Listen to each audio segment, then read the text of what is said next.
Most videos on YouTube talk about the ways in which you can pay down your debt. YouTubers talk about the snowball versus the avalanche method. Some YouTubers still do the cash envelope method where they divvy up their paycheck into categories, which is a form of budgeting if you still use cash. They quote various financial books that they've read. They talk about side hustles to increase your income. They stop investing while paying down debt.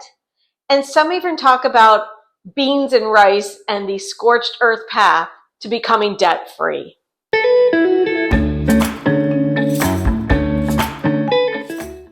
Hi, I'm Nikki. Welcome to La Paz Bound. This video is only going to focus on beans and rice and scorched earth. There are plenty of great videos out there that talk about all the other ways in which you can get out of debt. But for me, I've been doing those things for the last year and a half to pay down $60,000 in credit card debt.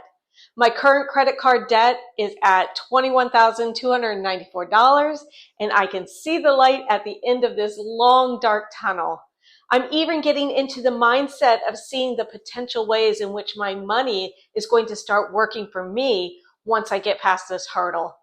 This video is about the 4 categories that I am slashing to squash this perpetual debt cycle once and for all, and to get us to financial freedom in 4 months or less. Let's start with what I'm cutting out of my budget over the next 4 months and what will be foregoing or doing without. And I will also talk about what I plan to add back into the budget once I'm done with credit card debt, and that'll be later in this video. And before I begin, yes, I do budget. I have tried several budgeting apps. I've tried YNAB, Mint, Quicken, EveryDollar. But what I keep coming back to is just good old Excel on my phone. The reason why it works for me is that it's not only simple, but I can project out several paychecks. I find that future forecasting is difficult to do with other apps. I also don't like linking my credit cards and checking and savings accounts to an app. I feel that potentially makes you more vulnerable to fraud. I do have an app on my phone called Spending, which allows me to track my day-to-day transactions and categorize them. And then I reconcile it daily with my checking account. Let's start out with an easy category of what I will be cutting from my budget over the next 4 months, which is beauty. You know that I have been growing out this pixie this last year. I have not had a haircut since November 2024 when I started this channel.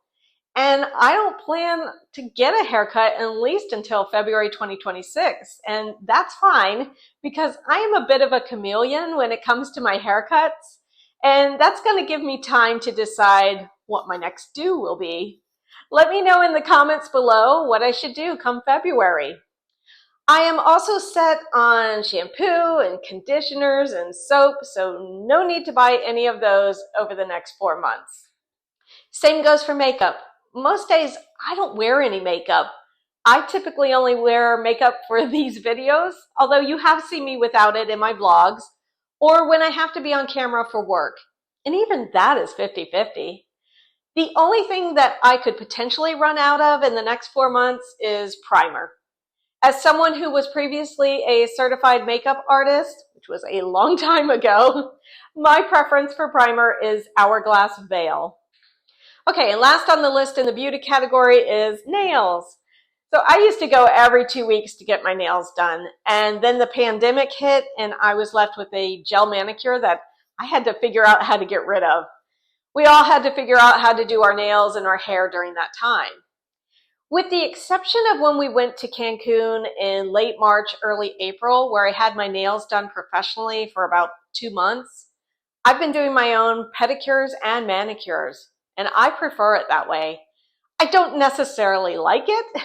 Being an older woman with joint issues, it's hard to get to my pinky toes, but having had ingrown toenails removed in the past, which is quite painful and was caused by pedicures, I just prefer to do my own nails.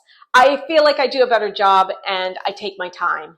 Even though I use a gel top coat for my nails, I still have to redo them every few days, so it doesn't last as long, but I'm also not causing the type of damage to my nails like I used to when I was going to the nail salon. The next category that I won't spend too much time on, and it should be an obvious category since I've talked about it a lot on my channel, I don't plan to buy any luxury bags or shoes over the next 4 months, let alone any time after that, as I want to focus on some other things once I pay off this $21,000 of credit card debt. So luxury, designer, you've seen me sell off a lot of my designer items, and that has helped me get further along in my debt payoff journey to where I can see the finish line. The other thing that is really helping me redirect more money toward debt is getting rid of my Mercedes and paying for my Mini Cooper in full over a 3-week time span. I'm able to allocate that $652 monthly car payment that I was making toward debt to get it paid down quicker. The third category is huge, and it impacts everyone with tariffs and inflation. My coffee is now $16 a bag thanks to tariffs. Over the next 4 months, to help get that $21,000 of credit card debt paid off, I am cutting our grocery budget by 66%. We spend a ridiculous amount on groceries, pet supplies, and miscellaneous crap. It's just Dawn and I and the pets. There's no need for me to budget $800 a month, and that's just my budget, on groceries, pet supplies, and whatever I order from Amazon. And oftentimes, I go over the $400 that I allot myself every 2 weeks by at least $100 to $200. It's the same for Dawn. Every 2 weeks, I add up what each of us owes on the credit card that we designate just for groceries and joint spending. It's always over. Between the two of us, we're spending $1,000 to $1,200 in this category every 2 weeks. So what's the plan? Well, I need to be more mindful and intentional in my shopping. Now, I already shop at several different stores since the grocery conglomerate Publix has hiked up their prices to where BOGO deals are still more expensive than getting one of the items at either Aldi or Walmart. So there's definitely intentional shopping when it comes to where I shop, but I'm a spender and I'm easily influenced. We have a chalkboard in our kitchen where we will write down grocery items once we've run out of something. We also use the chalkboard to remind us of upcoming events and to document our yearly goals. Before I go to the store, I'll take a picture of what we need so that I have it on my phone as I'm grocery shopping. But once I'm in the store, that's when things go off the rails and I impulse buy. I do much better when I use a grocery app like Walmart or Amazon Fresh, and I shop without stepping inside a store. Even though the subscription and tip cost extra, it's much cheaper that way than the impulse purchases I almost always make when I step foot into a grocery store. For just groceries, I'm allotting $100 of my paycheck, to which Dawn will do the same. So $200 total from us both every 2 weeks on just groceries is the new budget. And what this looks like is being very focused and cognizant on the meals we prepare for the week. I have to get into the mindset of weekly grocery shopping and weekly meal prep. For the pets, there's really not much that I can do about their food, their litter, and their snacks. I can't really change up their food without upsetting their tummies. And I've tried several kinds of litter. Some are cheaper than others, and only one that doesn't irritate their eyes is Tidy Cats. So the budget for pet food, litter, and snacks, it's going to be set at $75 every 2 weeks or $150 a month.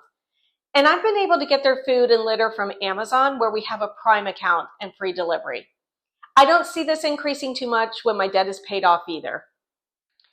Let's talk about the fourth and last category. This is the services category. There's only a couple of things getting cut from the budget in this category in order to pay off the $21,000 of credit card debt. And in fact, come February, I may even be allocating more money to this category to improve our standard of living, such as adding in doggy daycare for Pico and more overnight stays. If you have a pug, you may be able to relate to the struggles and the challenges that Donna and I have had over the last 9 years. Pugs can be very vocal dogs, screaming and barking for attention, even throughout the night. Don and I love Pico, but we need breaks from him every now and again for our sanity and our sleep. Let me know in the comments if you have a pug and if you experience the same frustrations that we do. As you know, Don and I live in hot, humid Florida, and when we first moved in, Don would spend a good portion of Saturdays mowing, edging, and weed whacking in 90+ degree heat for several hours. Not only did it consume the better part of the weekend, but it also put Don at risk for heat stroke being out in that weather for a good part of the year. We have a lawn service that we pay $150 a month that usually has 4 guys that do all of that in under 30 minutes once a week. And it is a service that is so worth it to us that we do not plan to get rid of. It's the same with our pest control service. This is Buggy, Florida, and we have a wood house that attracts the one pest that makes me shriek, wasps. I cannot stand them. The one bug that I am absolutely petrified of. I can handle snakes and rats and ants and cockroaches, all of which love the Florida heat and are part of Florida homes, but I cannot deal with the wasp. And for that reason, we have a pest control service that comes every 3 months to the tune of $98 and takes down all the wasp nests that seem to affix to our house overnight. We also pay $30 a month for air conditioning maintenance. We only started doing this after that $2,000 emergency that we had back in July that drained all of the Freon in our upstairs AC unit. The AC people will come out once every 6 months and do the required cleaning and routine maintenance on our 2 AC units. And this was a service that we didn't always do, and we've paid for it in the past with expensive repairs. We also get discounted parts should we need it, so this service will not be cut from our budget. Every 2 weeks, Don and I would load up the Mini Cooper with 6 chlorine jugs for our pool. It's all that would fit in there, which despite our best efforts and Don keeping on top of it with brushing and balancing chemicals and vacuuming, again in the 90-degree heat, it always seemed to turn green. Pools are a pain to maintain and keep balanced, especially when the sun and the rain, they burn up the chemicals. And over the summer, we found a new pool company to help us. Okay, so we've had success so far. We found a cleaning service for the pool, and also they're going to give us a quote for resurfacing our pool and putting in new tiles. So pretty cool. We've been through quite a few disappointing pool companies over the years, which is why Don decided to take things into his own hands. So no more going to pinch a penny for chlorine, no more green pool. For $150 a month, our pool company comes once a week. They do all the necessary maintenance to keep our pool swimmable so that we can spend more time decompressing on the weekend and grilling out and enjoying our pool rather than servicing it. We still need to resurface the pool, but that's something that we'll tackle next year when we're out of this debt. Okay, so what are we cutting from our budget in the services category? Well, the first one is gross, and that's a service that we used to have done weekly, which was Poop Scoop. A poop scoop company that would come into our yard and scoop Pico's poop. Guess who does that now? You're looking at her. Before the yard guys come each week, I'm usually out there scooping the poop so that they don't step in it. And come February, I am not doing that anymore, and I will add this service back into our budget. Same goes for cat grooming. Leo is our long-haired polydactyl cat, and once every 8 months or so, he needs his hair shaved because disgusting things get caught in his hair. So come February, he will get shaved to the tune of $100 plus tip. Don and I are also cutting out concerts for the remainder of the year. And if you watched my 9 Inch Nails concert review, what I didn't tell you is that in addition to the ticket prices, we also had to pay $35 for parking. Food was another $20, and every beer at the arena was $20, and wine was $32. So maybe it was a good thing that we were in hell section with our seats, because neither one of us went down those steep stairs to get a drink or go to the restroom for the entirety of the show. And as I mentioned in that video, I fell trying to get to our seats at that concert, and Dawn almost tripped and fell coming down. So when we were out of debt, We are never buying upper level tickets again. It's just not an enjoyable and memorable way for us to attend concerts. We're also cutting out Christmas gifts this year. We have not been sending birthday money to our nieces and nephews this year, and we won't be giving gifts to our families or each other this year as well. It's just part of the sacrifice that we have to make in order to get this debt out of our lives. And I do hope that our families will understand. And personally, I have never been a big fan of giving gifts to adults, as I feel the gifts you give are more a reflection of what you like rather than what the actual receiver likes or could use.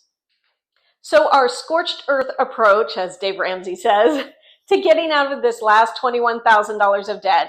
Going forward for the next 4 months, the majority of my paychecks will be going towards that $21,000 credit card debt to get it paid off by February. As long as we don't have any major emergencies in that time frame that could derail the payoff plan, and as long as I can stick to a very strict budget, it's only 4 more months, then there's a really good chance that for the first time in 30 years, I could be completely out of credit card and car debt. I'm already out of car debt. And for the first time in my adult life, I can start building a sizable emergency fund. I can invest more heavily in my 401k account, and Dawn can finally retire. That is the financial freedom that we are seeking, especially as AI in the workforce is increasing exponentially and could possibly replace our jobs within the next couple of years, if it even takes that long. Let me know in the comments if you are also trying to claw your way out of a lifetime of credit card debt and what actions you are taking to get this debt out of your life once and for all. And if you haven't already, please consider subscribing to my channel. According to my analytics, most of you just pass through YouTube town and don't subscribe, but I would really appreciate it if you would. Until next time, hasta luego, my friends.